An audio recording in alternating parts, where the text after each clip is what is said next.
Hello everyone, my name is Mike Costanzo, and for my Capstone presentation, the company I'm going to talk about is FedEx. I'd like to start by providing a little background information on FedEx. The company originally began with humble beginnings and has transformed into one of the largest courier companies in the world today.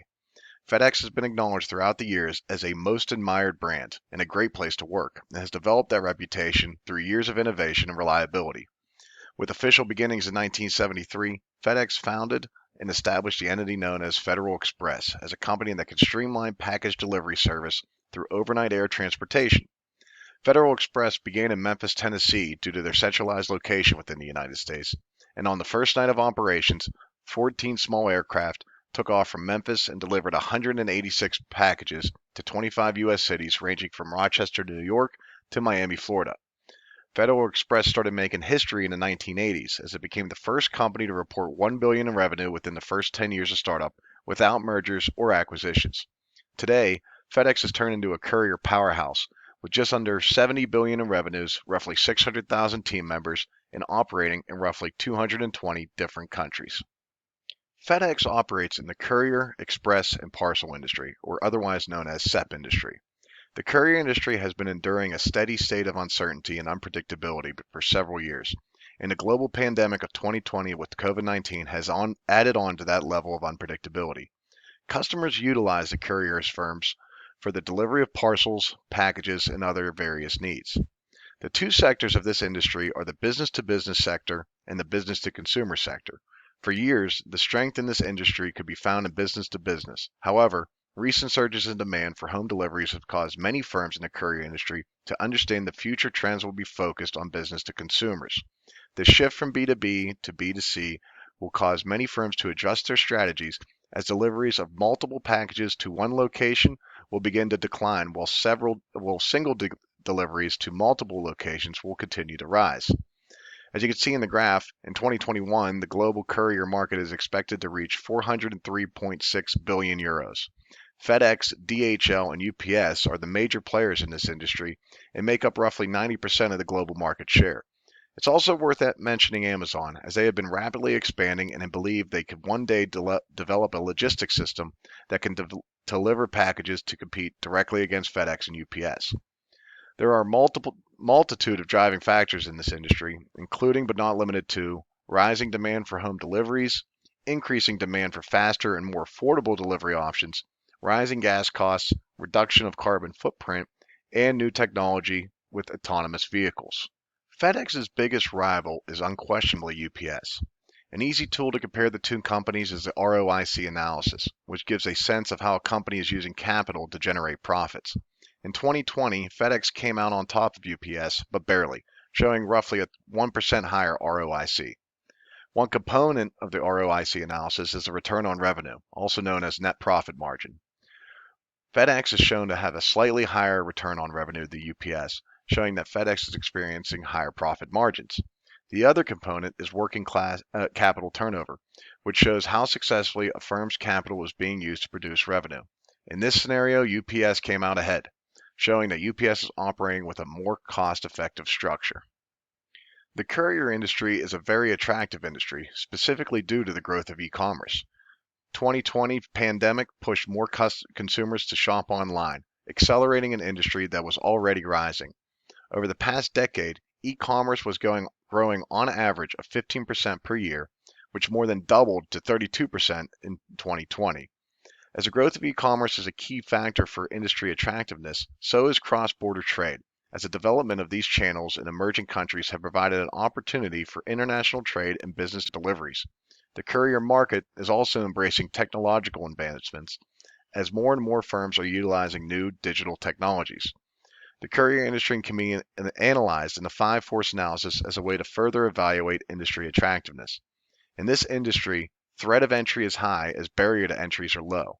Any company can enter the transportation industry. However, it will need a monumental capital investment to be able to compete efficiently against the large industry players such as FedEx and UPS. Power supplier in the industry can depend on a multitude of different factors. If a firm wants to open up a new automated sortation center, then the power of suppliers can be considered high, as there are only a few number of suppliers that can provide automated sortation equipment. Other suppliers, such as truck, van, and airplane manufacturers, can also have moderately high power. However, the highest power of suppliers come from fuel suppliers. If the fuel industry ever experiences large fluctuations in the market, huge financial impacts could happen to the courier industry. Power of buyers for the major players in the courier industry seem relatively low, as the sheer size of UPS, FedEx, and DHL and their worldwide reach has lowered the risk of consumer power. Threat of substitutes is also low, as there are very few substitutes to transporting goods with the exception of companies deciding to do it themselves. That exception is Amazon, as they've decided to utilize their own delivery fleet as well as continuing their partnership with UPS. The rivalry among existing competition exerts the most pressure on FedEx, particularly in the competition against UPS, DHL, and Amazon. The last mile, which is exactly how it sounds, represents the most competitions, as companies have been heavily invested in figuring out the most optimal structure to capitalize on this demand. The last mile has proven to be the most expensive and yet also most profitable part of the delivery process. Operating in the courier industry, FedEx has an opportunity to capitalize on the drastic growth of e-commerce. With industry driving forces such as increasing home deliveries, demand for faster and more affordable services, competition from Amazon, and the threat arising from existing competition, FedEx will have to adjust their internal strategies to take on the challenge. E-commerce will continue to rise, and FedEx will need to reduce their operating expenses and expand their ability and services to capture market share.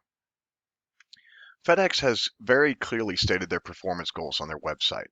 Their first goal is to increase EPS 10% to 15% per year. FedEx's annual EPS over the past 5 years has been a bit of a roller coaster, with a dramatic decrease in 2019 of roughly 87%. However, FedEx rebounded in 2020, posting a 139% increase from 2019. Over the 5-year span, FedEx can state they are recovering and getting back on track towards maintaining their goal. The second goal is to grow profitable revenue. FedEx has experienced healthy growth in revenue over the past decade, as FedEx's fiscal year ends on May 31st each year, and the early months of 2020, particularly in March and April, the global economy experienced a variety of economic shutdowns and work stoppages, hampering FedEx's profitability in the business-to-business sector. The third goal is achieving 10% or more in operating margin per year. FedEx has struggled to meet this goal and posted a 3.49% operating profit margin in 2020. This was particularly due to the 7-day delivery network FedEx initiated in 2019 within their FedEx Ground services, which proved to be very costly and cut into operating margins. The fourth goal is to improve cash flow. This has been another goal that FedEx has struggled with. Cash flows from operating activities decreased by slightly over $500 million in 2020. This was another area where FedEx felt the impacts of the global coronavirus pandemic. The fifth goal was to improve ROIC, which again proved to be a struggle for FedEx. FedEx was experiencing a healthy trend in ROIC from 26 through 2018 and suffered a significant decrease in 2019 with a rebound in 2020. As we stated before, this decrease in 2019 could be contributed to the expansion of FedEx Ground's operation into a 7-day network. The sixth goal is increasing returns to shareholders. FedEx stock price has seen some up and downs, but the trend is looking promising, as they have recently posted an annual record high in 2020. So let's take a look at FedEx's strengths, weaknesses, opportunities, and threats. The strength of FedEx is the FedEx brand. FedEx has built a strong reputation on a global scale, as customers typically connect FedEx with a dependable and fast service with a track record that spans decades. Another strength of FedEx is their large service portfolio, made up of services such as the Ground, Express, and Service business units. This array of offerings provides FedEx the opportunity to expand their reach and capture a larger customer base. FedEx's global reach is also a strength, as FedEx provides service to roughly 220 countries. The weakness is the dependence on the U.S. economy. Although the company operates globally, the majority of revenues come from the U.S. market. In times where the U.S. economy is affected by a recession, FedEx's business operations will be negatively affected. The opportunities for FedEx is once again the e-commerce market. As more online outlets enter the market, more opportunities will be presented to fulfill the delivery demands. And the main threat to FedEx is Amazon. FedEx has recognized the threat of Amazon and ended their services with them, as Amazon has recently discussed developing their own courier network. If Amazon is able to pull this off, they can disrupt the entire industry and instantly be in contention in the fight for industry leader. So now we're going to look at the organizational structure and international expansion of FedEx. FedEx can be considered having a multi-divisional structure, or M form, being that FedEx consists of multi-distinct strategic business units. FedEx Corp, Express, Services, Ground, Freight, Office, and Logistics. They are all operating with the M-form structure. Each strategic business unit is operated independently from the other and is led by a CEO that oversees the unit's business strategy, daily operations, and profit and loss responsibility. FedEx's SBUs operate collaboratively to deliver services to customers without compromise as they compete collectively as a broad portfolio of customer solutions and are managed collaboratively under the respected FedEx brand. FedEx operates with a related constrained diversification strategy, as less than 70% of its revenues comes from a single business unit. FedEx explores new business opportunities only when they can leverage their existing resources and competencies, and thus are constrained by their current common resources and capabilities. Though FedEx's broad portfolio of services revenues reached $69 billion in May 2020. Within that $69 billion, 51%, or roughly $35.5 billion, came directly from FedEx Express. The second major provider of revenue came from FedEx Ground, posting a 33% total of revenue, or roughly $22.7 billion. So FedEx Express and FedEx Ground made up roughly 84% of FedEx's total revenue, with the third largest source of revenue coming up from FedEx Freight at 10%. The strengths in this M-form structure allows FedEx to execute their compete collectively, operate independently, manage collaboratively strategy. FedEx allows the corporation to be managed as a portfolio so they can avoid being singularly focused on a particular operating company. By allowing the independent operations, FedEx can base their decisions such as capital allocation, delivery expansion, IT support that will achieve the highest overall long-term return on capital. The weakness of the M-form structure is their lack of diversification, as the majority of FedEx's revenue comes from their Express and Ground business unit. As e-commerce continues to grow, FedEx will need to diversify their offerings as a way to capture market share, as e-commerce will offer many more opportunities for potential expansion. FedEx has been expanding in the international market since the 1980s, and their global expansion through acquisitions provide FedEx with a global trade value of more than $18 trillion in 2021. FedEx has a global presence that rivals only their top competitor UPS, as each has a competitive advantage over the rest of the courier industry with their ability to reach 95% of the world population. Besides FedEx and UPS and potentially DHL, no other courier company can make that claim. To sum everything up, the courier industry was blindsided by the coronavirus pandemic in 2020. Global trade routes were halted and business-to-business operations were effectively shut down until government mandates were lifted. However, home delivery skyrocketed and it revealed an opportunity to capture a larger customer base. This leads directly into the strategic recommendations for FedEx. E-commerce looks like it will be the fastest growing area of the courier industry for years to come, and FedEx is in a position to improve their market share and continue to hit their stated strategic goals. The main point of focus should be reducing operating costs.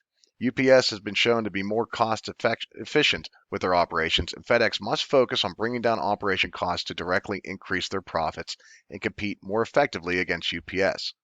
Measures to take to reduce these operating costs can include continued investment into automated technology to improve package throughput in existing facilities and sortation locations, improve route optimization technology to determine the fastest and most cost-effective delivery routes, and continued investment into alternative fuel and sustainable renewable energy.